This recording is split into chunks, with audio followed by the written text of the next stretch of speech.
Et hello à toutes et à tous, c'est Xas sur Pépitor, j'espère que vous allez toutes et tous super bien. On se retrouve pour une petite vidéo comme j'ai l'habitude de les faire sur la chaîne de Denis concernant l'analyse technique des marchés et puis un petit peu la petite liste avec les opportunités éventuelles que je vois sur certains titres et que j'actualise comme toujours semaine après semaine. Alors juste pour information, ce sera probablement la dernière vidéo de l'année. Euh, Parce que je serai pas là après pour, après Noël pour le nouvel an et cetera. Donc on va essayer de voilà, je vous ai mis, j'essaie de vous faire quelque chose d'assez, en même temps assez concis et avec, vraiment plusieurs types de valeurs pour que ça puisse, un petit peu plaire, à tout le monde. C'était l'idée, voilà, de cette, dernière vidéo de l'année. On commence tout de suite avec le CAC 40, hein, donc le CAC 40 qui évidemment ne réalise pas du tout une bonne année, hein. Je crois que sur un an, on est en baisse du coup on fait, -3,5, donc un des pires indices, en Europe. Je crois qu'il faut, je me demande si c'est pas, ça doit être le pire indice même en Europe. Hem, voilà, donc une performance très nettement, inférieure à l'Allemagne, l'Italie, l'Espagne, les États-Unis. En très grande partie due, à la forte pondération du luxe qui a souffert un petit peu du manque de dynamisme de l'économie chinoise depuis quelques trimestres et puis aussi à la situation évidemment, politique en France qui est loin d'être anodine. Voilà, une fois qu'on a dit ça, alors techniquement, le CAC 40, on évolue dans un genre de triangle ascendant, comme ça, moi, je préfère voir la résistance, le support horizontal, pardon, aux alentours des 7100.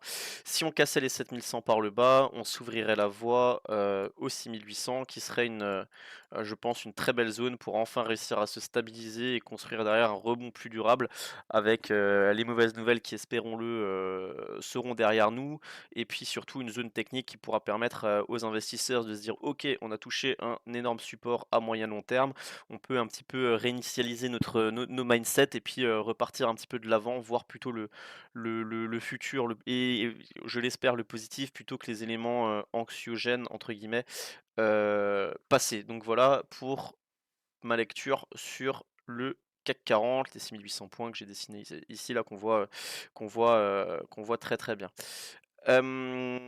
Ensuite, au niveau des valeurs, bon, beaucoup de rouge, hein, ce vendredi. On n'a pas passé une super semaine sur le CAC, hein, on perd, je crois 3% sur la semaine. Dans le sillage aussi un petit peu des indices américains qui ont entamé une consolidation avec le S&P et le Nasdaq qui ont perdu tous, je crois, plus de 3% depuis leur plus haut historique en l'espace d'une séance. Voilà, une fois qu'on a dit ça, premier titre dont je voulais vous parler, SMCP. SMCP qui réalise un super mouvement. Donc on avait beaucoup tradé le titre là entre les 2,40 pour viser 2,80, qui avait réussi à s'affranchir des 2,80 et puis à monter en quasi ligne droite direction les 3,75 €. Donc qui avait pris 35% en ligne droite, à un moment même où le CAC n'était pas du tout bien orienté, les marchés français de manière générale plutôt difficiles. Donc c'est vrai que SMCP se faisait un petit peu remarquer, ressortait un petit peu du lot par rapport à ça. Depuis, le titre a aussi un petit peu consolidé, a reperdu une quinzaine de pourcents et revient sur ces mêmes 20. Donc là, moi, je serais tenté d'acheter ici, sur ces niveaux-là, pour tenter un non-croisement aussi M7-M20 qui pourrait ramener déjà le titre à 3,70, 3,75, donc plus 12%. Et pourquoi pas derrière viser un petit peu plus, viser la zone des 3,95 €, 4,05 €, qui pourrait laisser un potentiel sur les cours actuels de l'ordre des plus 20%. En sachant aussi qu'en achetant là, on aurait un stop voilà, sous les plus bas récents, là, -4, -5%, ce qui est OK à l'objectif qu'on vient de se fixer. Ensuite, là, on est sur Clarian. Donc Clarian qui a fait son mouvement haussier, qui avait cassé cette, résistance oblique baissière, qui derrière avait fait sa consolidation, revient sur la MM200, la MM200 qui est en train de changer de polarité, enfin qui clairement changé de polarité et qui fait support maintenant. Donc Clariane, moi je la vois bien là, du coup réussir à construire un truc un peu comme ça. Donc plutôt une zone d'achat à proximité d'un support là entre MM200 et support oblique haussier. Pour derrière viser une envolée vers les 2,10 € et si on cassait ces 2,10 €, on pourrait viser 2,30 €, 2,40 € et puis derrière plus si affinité Et la sortie, si vous achetez sur les 1,85 € actuellement, on peut se dire soit 1,75, 1,70. Je pense qu'on pourrait remettre le plan en question. Ensuite, je vous ai aussi sélectionné pas mal de valeurs du CAC qui redeviennent intéressantes, plusieurs optiques différents. Je pense que LVMH c'est assez technique, mais bon, le titre vient de faire un mouvement, il a pris 16% en ligne droite. Il a consolidé cette semaine. On revient juste sur la même 20 qu'on a réussi à tenir. Donc pareil, un petit peu comme SMCP, je serais plutôt d'avis de voilà, il y aurait peut-être un non-croisement aussi à tenter là sur les 630 euros, 625, 630, avec un stop sous 615. Et l'idée, ce serait du coup de venir viser, là je vois un gap à venir fermer, un gap daily, le gap laissé ouvert le 1er octobre à 687-688 € et proximité de la même 200. Du coup, ça vous donnerait un objectif à plus 10% quasiment sur LVMH avec un stop à -2.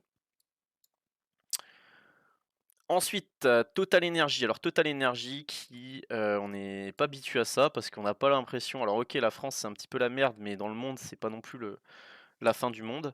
Total Energy, donc qui est peut-être l'un des une plus belles valeurs, françaises, qui a quand même perdu 27% depuis ses plus hauts de mai dernier, donc c'est énorme. On se croirait presque sur une small caps. Et qui revient, alors je vais me mettre en hebdo, mais qui revient, la config hebdo est pas top et ouais, on est hors bol de inf de Bollinger.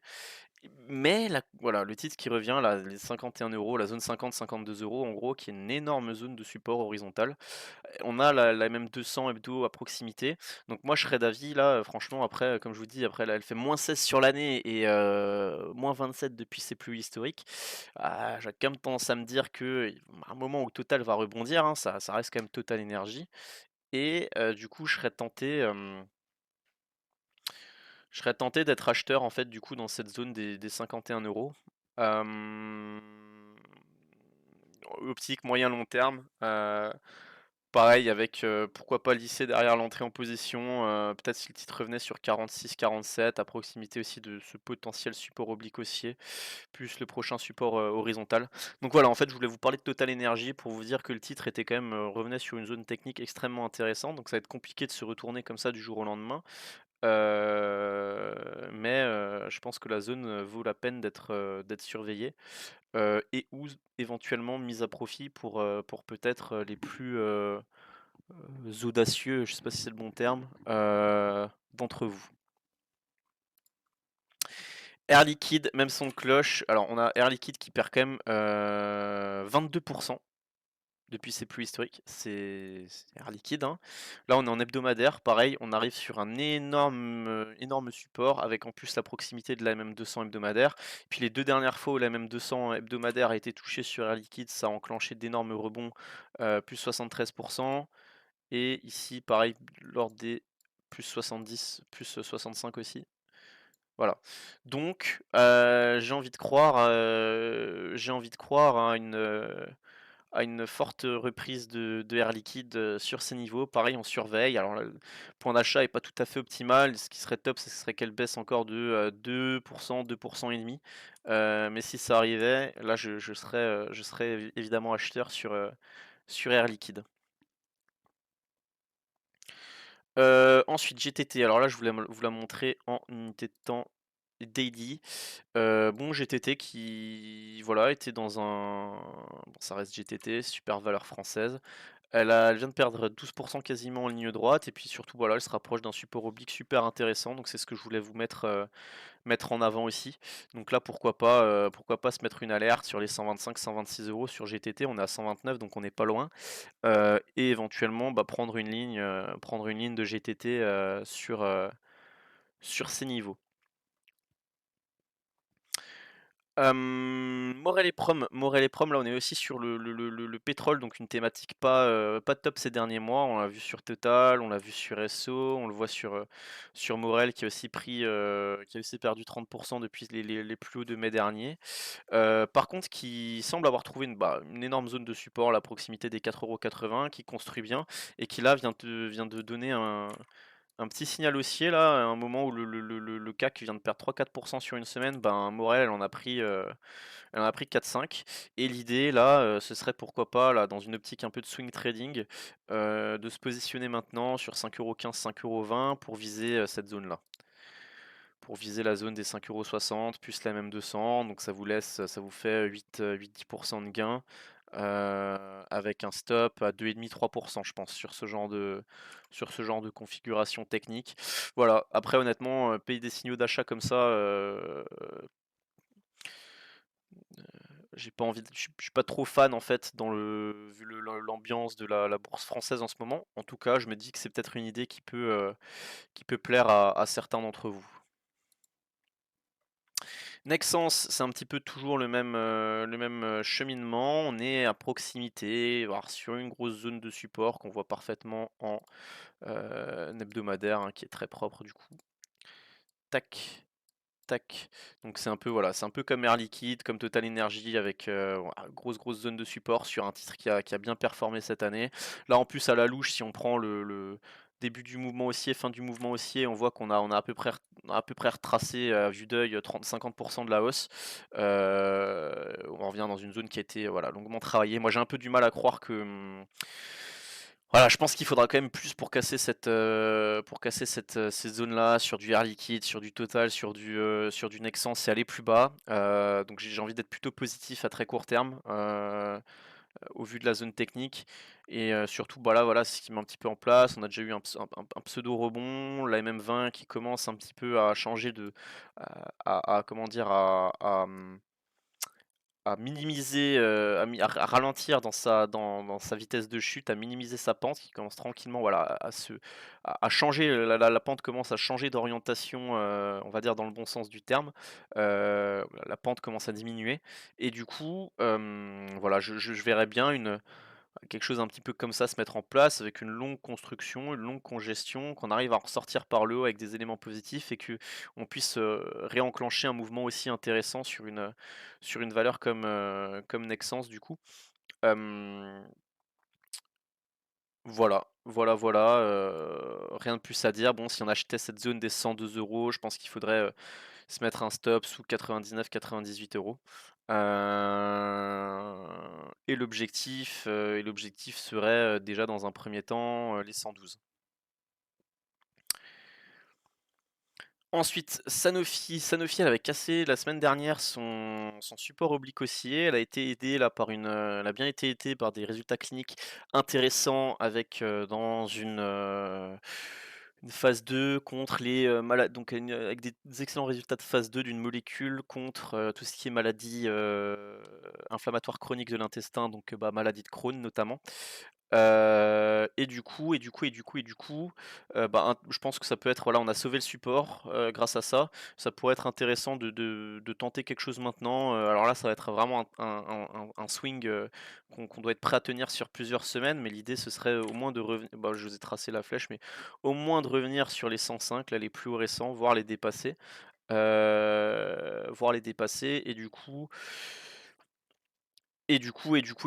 on serait pas mal quand même avec, ça ferait un potentiel de gain de l'ordre de 15 avec un stop à, -3, -4, sur ce trade-là.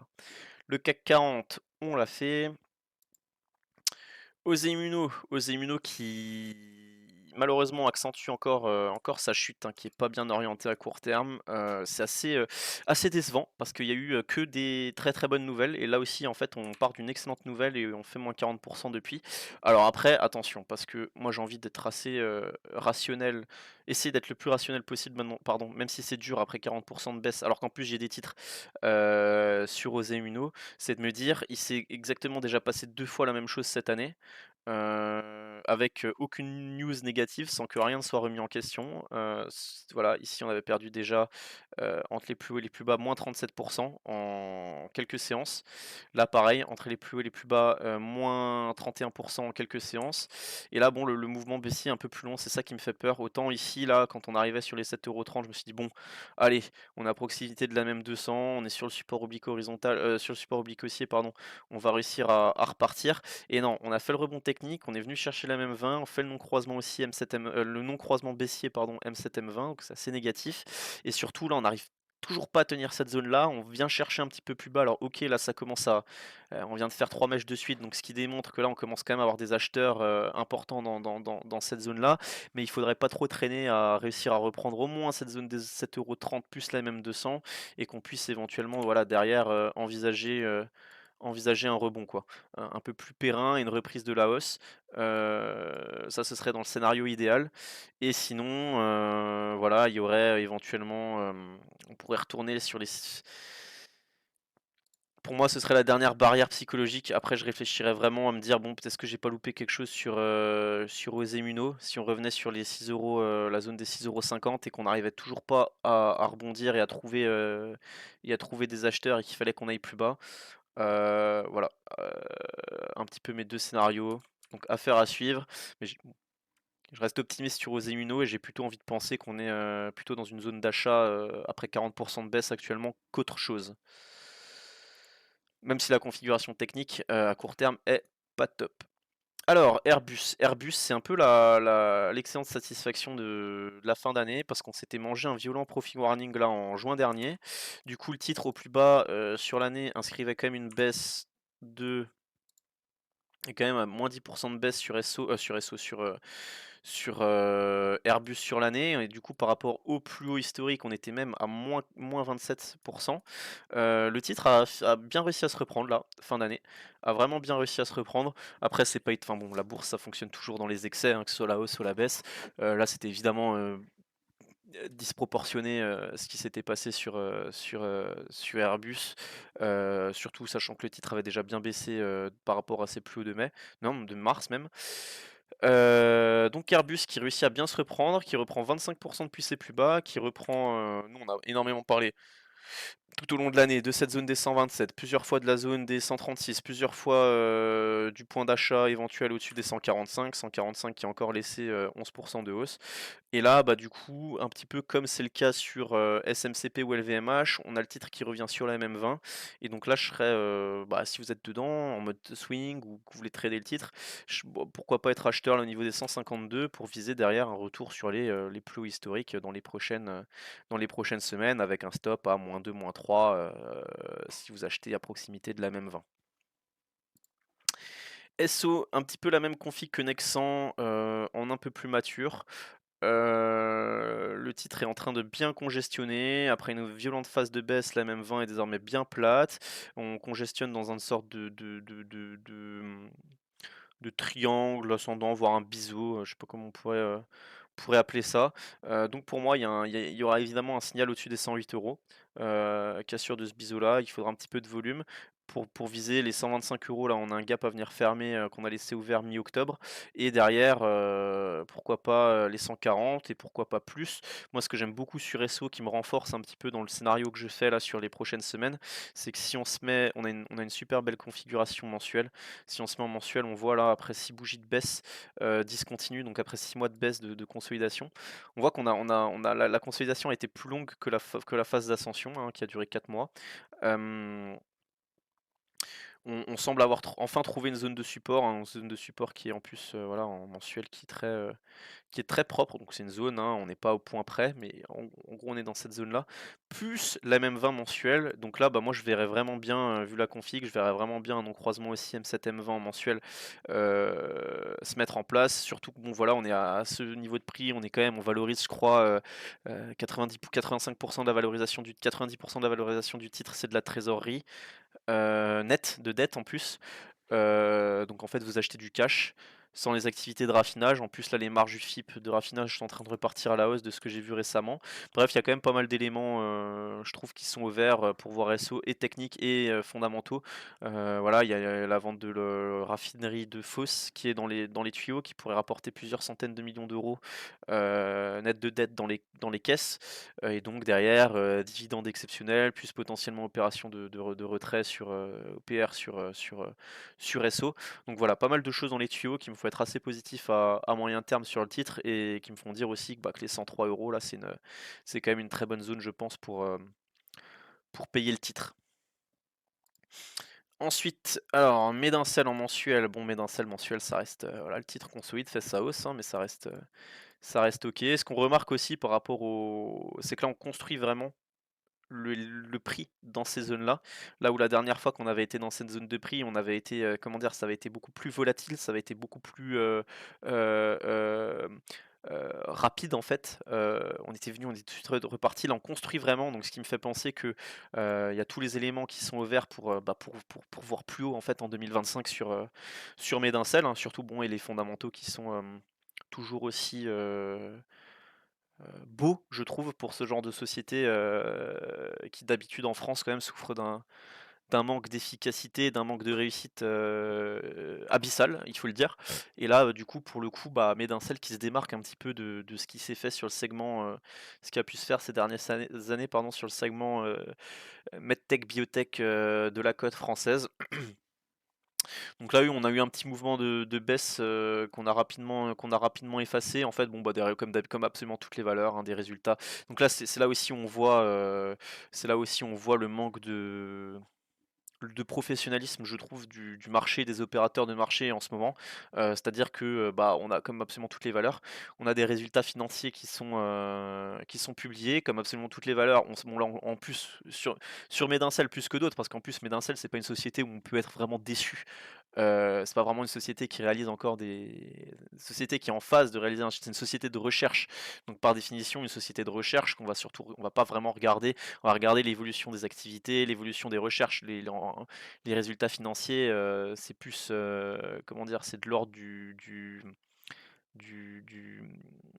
c'est pas quelque chose d'essentiel quoi, c'est de l'ordre du superflu et là, bon, voilà, des résultats où on apprend strictement rien, on savait qu'on allait strictement rien apprendre et bah, évidemment le marché derrière qui perd 14-15 avec tout le monde qui sort, donc encore une fois, tout le monde c'est absolument tout le temps la même chose, mais tout le monde se dit toujours: «Waouh, on va apprendre des super trucs», donc j'achète le titre avant, puis au final on n'apprend rien, donc on est déçu, donc on revend comme des débiles et bah, c'est un petit peu ce qui s'est passé pour le coup avec Medincel qui a perdu du coup, 15 avant de rebondir sur, la zone des 14,60 €, la même 200, de réussir donc c'est très propre, c'est très sain aussi le mouvement, c'est ça qui est chouette, de reprendre, de tenir ce canal ascendant, puis de repartir et de déjà refermer le gap, donc de laisser le gap derrière. Ce qui est très intéressant aussi, c'est quelques jours plus tard, on apprenait que Medincel était, rentré dans le SBF 120, donc l'indice en gros pour faire simple, des 120 plus grandes, entreprises françaises, hein. Vous avez les entreprises du CAC qui sont dans le SBF, puis après derrière vous avez les entreprises qui sont très grosses mais qui sont pas au CAC, type, Nexan, entre autres. Hem, du coup, ce qui est peut-être même Vallourec et du coup, ce qui est très intéressant, c'est de se dire que en fait, les fonds indiciels qui ont du coup qui achètent, le SBF 120 en fait, et qui ont une obligation en fait, on va avoir une obligation de détenir pour, comment dire? Pour rester, pour assurer les bons termes de leur contrat avec leurs clients, vont devoir acheter vont devoir rentrer d'une certaine proportion de Medincel dans leur portefeuille et donc acheter des titres Medincel et je pense que ça va être un catalyseur assez important, dans les prochaines semaines, les prochains mois pour le titre. Donc c'est plutôt une bonne nouvelle, parce que ça permet de mettre le titre en avant. Vous avez Medincel, donc en plus une société de ce secteur-là qui entre au SBF 120. Voilà pour Medincel, donc bon, c'est tout difficile un petit peu de donner un point d'achat à ce niveau-là, moi je pense que, au-dessus des 18,80 €, là on aurait un gros signal si on arrive à passer les 18,80 € sur Medincel, ou éventuellement en cas de retour sur les, 15,50, 15,50 à proximité là du support oblique haussier. Hem, idée logistique. J'aime beaucoup la zone de support qui est très propre. C'est un petit peu je fais un petit peu et en plus là, ce qui est encore plus propre, c'est que on a la résistance qui est bien capée par une résistance oblique, baissière qui est aussi très propre. Donc là, c'est un peu le même scénario que sur du SO, ou du Nexence, hein. C'est, grosse phase de hausse, on construit, on revient à proximité de MM20, on a une baisse de la volatilité dans une certaine, qui forme une figure et puis l'idée, ça va être tranquillement de réussir à sortir de cette figure par le haut, s'aplatir un petit peu, voilà, aplatir un petit peu, une baisse des volumes et puis réussir tranquillement à prendre suffisamment de force sur le support, suffisamment équilibrer, l'offre, et la demande entre les vendeurs et les nouveaux acheteurs qui voient plus haut et du coup derrière espérer, une reprise de la hausse et pourquoi pas, même derrière un nouveau mouvement haussier qui se mettra en place avec, des nouveaux plus hauts qui pourraient se déclencher. Si on se met en mensuel, on remarquera que ID Logistique est une société qui, malgré des phases de baisse passagère, est une société qui a toujours été, qui est toujours fermement ancrée à la hausse, avec un titre qui, depuis sa cotation en 2000, donc en 13 ans, un titre qui a été multiplié qui a pris 1750%. Donc une très très belle société française. Worldline, alors Worldline, je suis assez content parce on a pris un super trade sur le salon MTT avec les abonnés. En fait, on était rentré, j'avais complètement loupé voilà, la sortie de ce range là, avec je sais plus quelle news on a eu. Derrière qui a été vendu, on revient pile poil faire un pullback un throwback pardon, sur la résistance qui a été cassée. Le lendemain, on tient cette zone-là avec la MM7 et là je me dis ok, il faut rentrer. On rentre à 7 euros et puis derrière on a un premier TP, le gap à 8,30 €, 8,25 € à plus 18% et derrière TP2, si elle peut aller chercher les 9 euros et la même 200, c'est exactement ce qui s'est passé. Et donc on a fait un trade à plus 23, plus 24% de plus-value moyenne. Donc c'est top. Et bah du coup depuis ce top là, le titre consolide et construit et là revient sur une zone intéressante. Bah, je l'ai tracé ici, mais voilà, on peut prolonger un petit peu et on remarque que voilà, plusieurs points intéressants.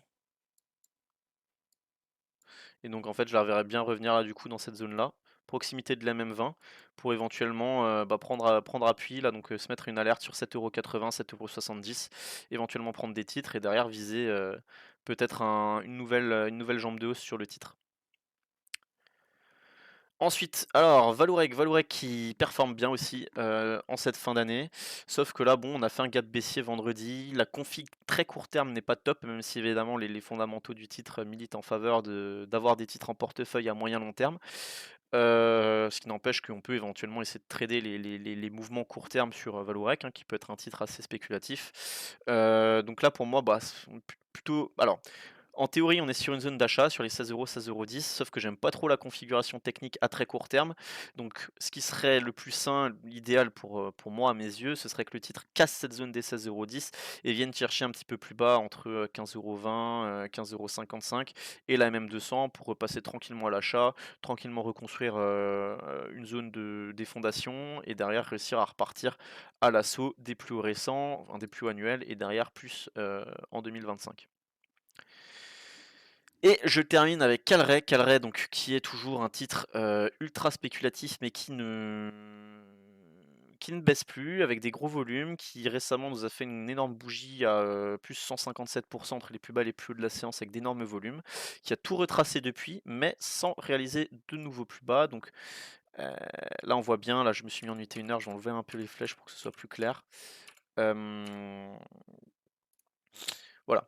On a clairement un gros support à proximité des 1 €. Donc là, je pense on peut se positionner avec un ratio gain-risque intéressant.